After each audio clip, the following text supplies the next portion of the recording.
श्री राधे राधे। ममता मिश्रा के YouTube channel पे सभी भाई, सभी बहनों, सभी दोस्तों को मेरे चैनल पे सबका स्वागत है। सबसे मेरा नमस्कार है।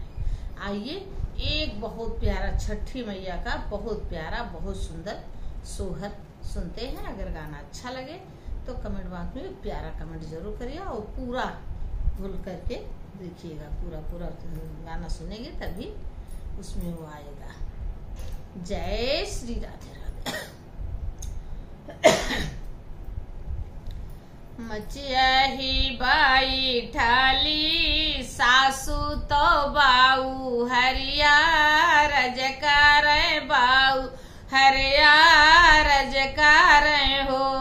सासू आई गईले छठिया के दिन हो। सासू आई गए छठी के बरतवा छठिया हम करबई हो। सासू लाई दे तू चटकी चुनरिया छठिया व्रत करबई छठिया व्रत करबई हो। सासू लाई दे तू चटकी चुनरिया छठिया व्रत करबई छठिया व्रत करबई हो। सासू मोरी बोलाहू ना पावे नादा उठी बोले नादा उठी बोलई हो।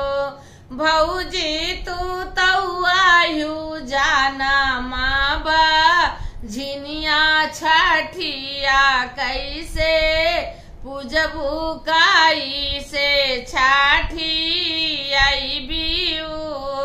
सासू तू अब भौजी तू तौहायु जाना बाबा झिनिया छठिया कैसे भूख भूकाई से छठी आई बियू हो। अगने मासा राखा नौबे तो कुसा घा ढाखा गड़बे तो कुसा ढाख गड़बई हो। नंदी नारियल के लाला नाबा नौबे आगनवा छाठी यौबे छठिया व्रत करबई पूजनवा हम करबई हो। अगने मासा राखा नाई तो कुसा ढाख गाड़ी तो कुसा ढाख गाड़िया हो।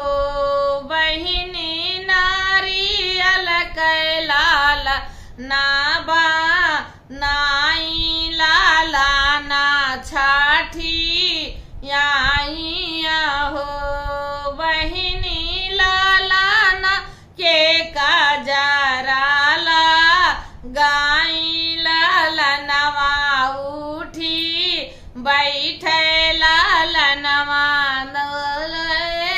रोवई हो जगनावा मारो वई हो। तुही मोरी नाना दी से ननादी हो। तुही नी ठाकुर राइनी हो। मोरी ननादी सासू कहाँ मारे भो लवती हो। लाला ना मोरखे लवती हो। लाला ना मोरखे लवती हो। मोरी सासू गोतिनी तू आपनऊ बो लवती हो।